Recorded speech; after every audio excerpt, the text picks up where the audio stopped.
AQSh Eron-Isroil urushi tez orada tugashi mumkin. Tramp urushni to'xtatishni istayapti. Eron esa urushni AQShning xohishiga ko'ra emas, balki Eron davlatining ixtiyoriga ko'ra tugatilishini ma'lum qildi. Shuningdek, uchala davlatning urushdan ko'rgan talofatlari, AQSh prezidentining nimadan qo'rquvga tushgani haqida yaqin daqiqalar ichida batafsil ma'lumot beramiz. Assalomu alaykum. AQSh prezidenti Donald Tramp Eronga qarshi urush rejalashtirilgan muddat tezroq kechayotganini va deyarli yakunlanish arafasida ekanligini bildirdi. Bu haqda u CBS telekanaliga bergan intervyusida so'z ochdi. Prezidentning so'zlariga ko'ra, harbiy harakatlar rejalashtirilgan grafikda ancha oldinga o'tib ketgan. Eronning na floti, na aloqasi va na harbiy havo kuchlari qolmagan. Raketalar esa juda kam miqdorda. Shuningdek, Tramp Florida shtatida ham Respublikachilar partiyasi tadbirida chiqish qilib, Eronga qarshi urushda g'alaba yaqin ekanini yana bir bor ta'kidladi. Uning aytishicha, urush juda tez orada tugaydi va bu harakatni qisqa muddatli operatsiya deb atab, uni yovuzlikdan xalos bo'lish uchun amalga oshirilganini bildirildi. Tahlilchilar AQShning urushni tugatishga shaylanib qolganligini Buyuk Amerikaning nomukammal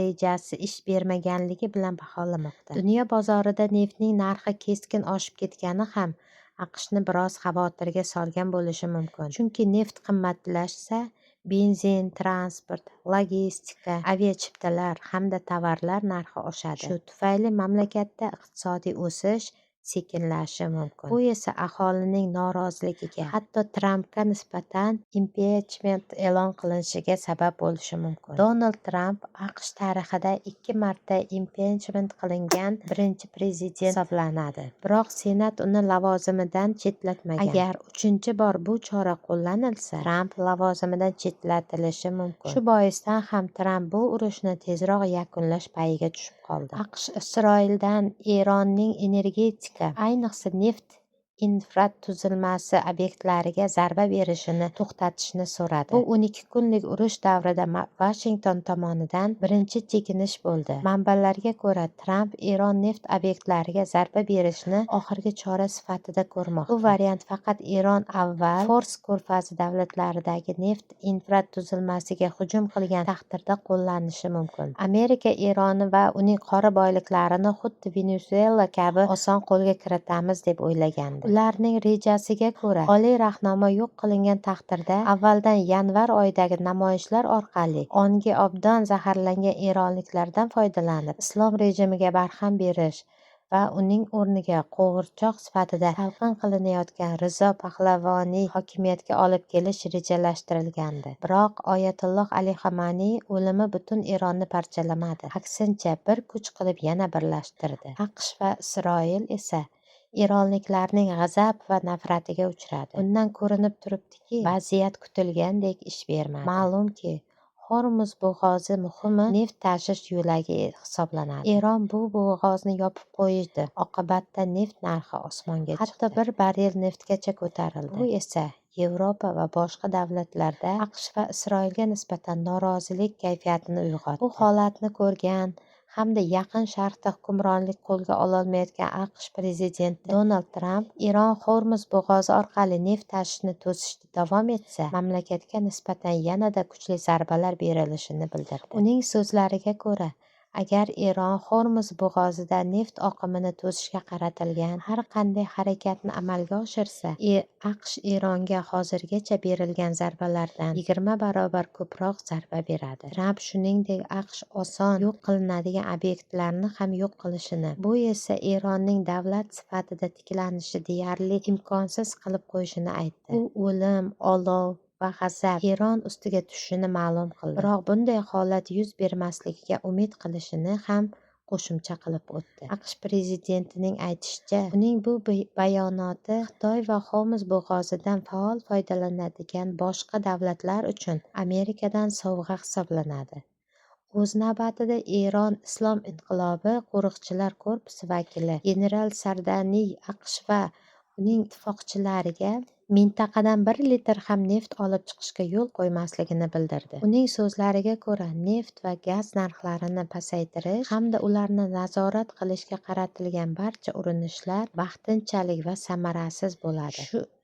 Shuningdek, jang maydonida tashabbus Eron qo'lida ekanini va bu urush qachon tugashini AQSh emas, balki Tehronning o'zi hal qilishini ta'kidladi. U AQShning Fors ko'rfazidagi harbiy infratuzilmasining katta qismi yo'q qilinganini, jumladan mintaqadagi deyarli 10 ta zamonaviy radar tizimi hamda qimmat dronlar Eron havo mudofaasi tomonidan yo'q qilinganini bildirdi. Vashington bu operatsiyadan asosiy harbiy kuchlardan biri AQSh va Isroil operatsiyasi Eronning harbiy infratuzilmasi, raketa komplekslari va strategik obyektlariga ketma-ket zarbalar berdi. Bir qarashda Amerika armiyasi uchun yo'qotishlar katta emasdek ko'rinadi. Dastlabki ma'lumotlarga ko'ra, kamida 8 nafar amerikalik harbiy halok bo'lgan. Biroq masalaning boshqa tomoni ham bor. Eron bu zarbalarni javobsiz qoldirmadi. Tehron mintaqadagi AQSh harbiy bazalariga raketalar yo'lladi. Qatar, Bahrayn, Saudiya Arabistoni va Birlashgan Arab Amirliklaridagi bazalar hujum nishoniga aylandi.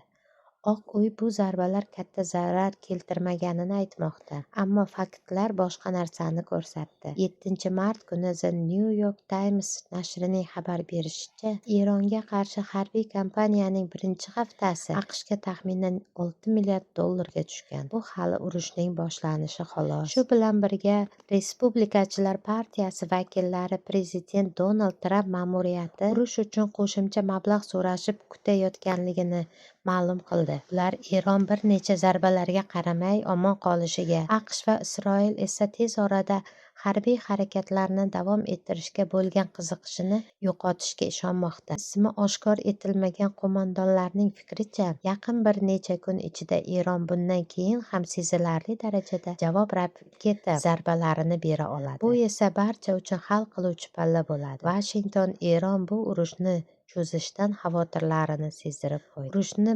boshlab qanday tugatishni bilmay qolgan AQSh Isroilga qarata eronlik mulozimlar Islom Respublikasi urushni raqib uchun haddan tashqari qimmatga tushirish strategiyasini tanlaganligini bildirdi. Ushbu strategiya shartli ravishda Tilba operatsiyasi deb nomlangan. Eron bu urushni tez yakunlashni emas, balki uni cho'zishni maqsad qilmoqda. Bunda Tehron oddiy strategiyadan foydalanyapti, ya'ni raqibni frontda emas, charchoq va xarajat bilan yengish. Isroil bu urushdagi eng faol ishtirokchilardan biri bo'lib qolmoqda. Eronning ko'plab harbiy obyektlariga berilgan zarbalar aynan Isroil operatsiyasi hissasiga to'g'ri keldi. Biroq bu urush Isroil uchun ham xavfsiz masofada kechyapti.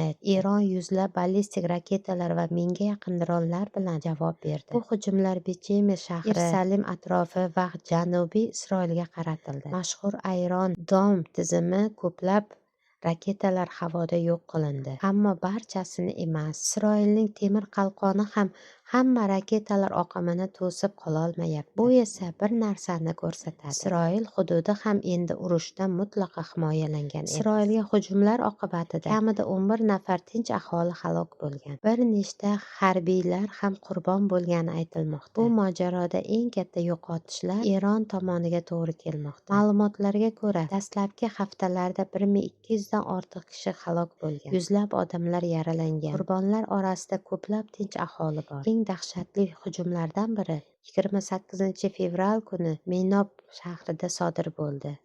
Qizlar maktabiga qilingan zarba natijasida 100 dan ortiq o'quvchi qizaloqlar halok bo'lgandi. Donald Tramp balki yana bir bor Nobelning tinchlik mukofotiga o'z nomzodini qo'yar. Lekin uning tarix daftarida endi pedofil epist bilan bog'liq fayllar bor va halok bo'lgan minglab eronliklarning xotimasi haqida yozilgan sahifalar bor. AQSh, Eron, Isroil urushidagi eng so'nggi voqealarni tezkor va batafsil yoritib borishga harakat qilamiz.